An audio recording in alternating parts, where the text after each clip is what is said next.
Ladies and gentlemen, thank you for joining us on Africa 24.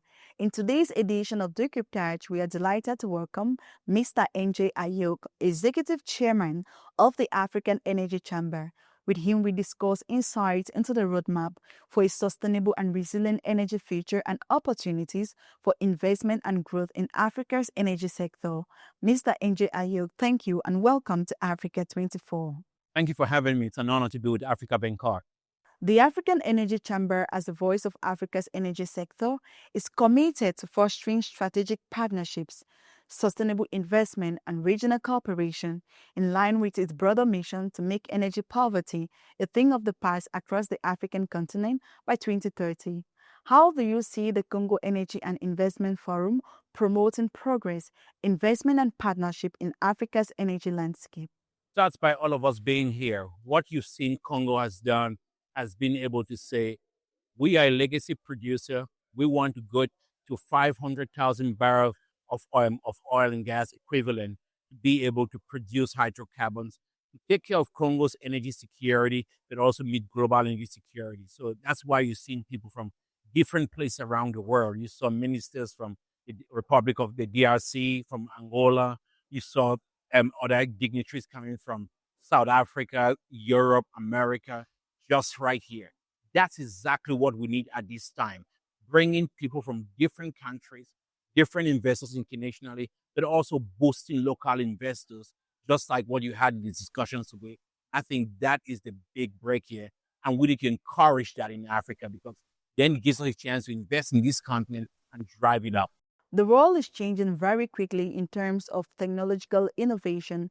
In your opinion, how can the integration of artificial intelligence and investment in digital infrastructure boost efficiency and improve sustainability in Africa's oil and gas sector?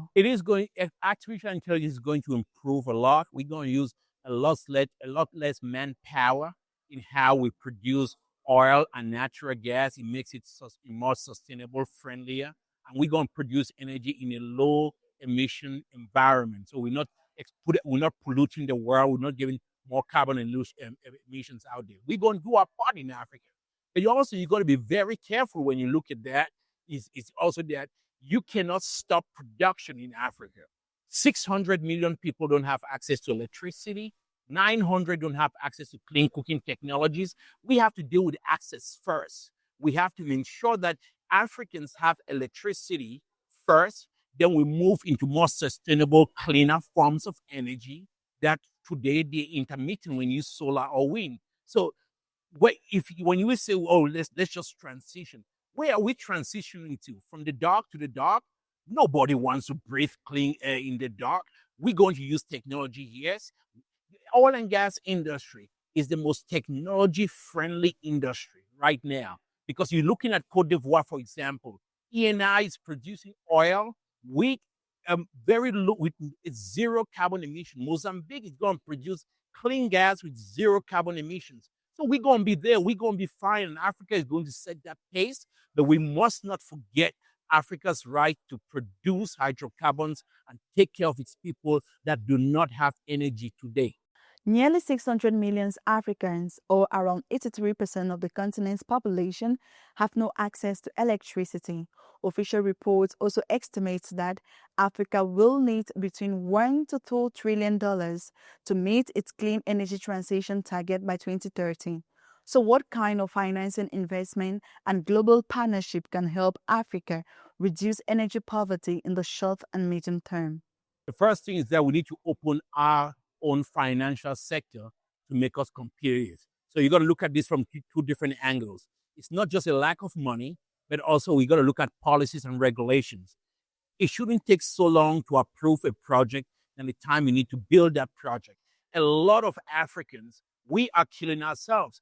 What is happening to African banks that we can't finance it in clean energy, renewable projects that are working in Africa?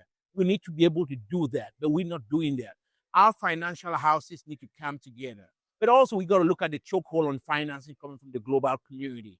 They say natural gas is growing in Europe, but it's not growing in Africa. So you can't finance it in Africa, but you can finance it in Europe. That hypocrisy has to stop.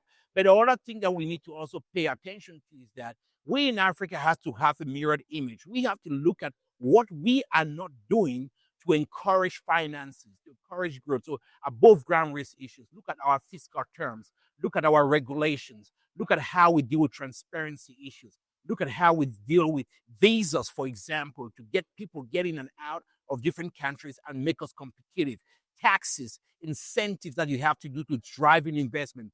That is what is going to reshape the future, not just words, but we need to put in those incentives and those fiscal policies that will drive capital, and capital will come right in because it is welcome.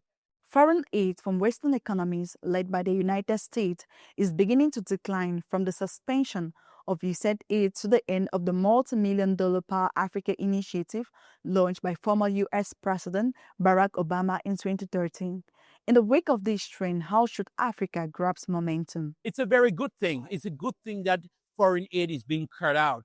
You know, $2.6 trillion has been spent on foreign aid from the United States to Africa. What are the results? Very minimal. We're not seeing the results. So it's time to readdress and we need to rethink that model. Because the time when we say we cannot use our resources, we shouldn't do the work, we shouldn't improve ourselves because we're waiting for Big Brother coming. Wakanda Forever is a good movie, but the Black Panther is not coming. We're going to have to do a lot of this work ourselves. That's why we cannot rely on foreign aid. No country has ever been developed by aid. It is the people that in those countries develop. So we with Power Africa Initiative, it's based on renewables. It was a failed program from the start. You need to look at an initiative that uses gas, uses hydro, and drive all of that. We can turn that around with the money we have, and that in itself would shape us. Mr. NJ Ayuk, thank you for answering Africa's 24 questions.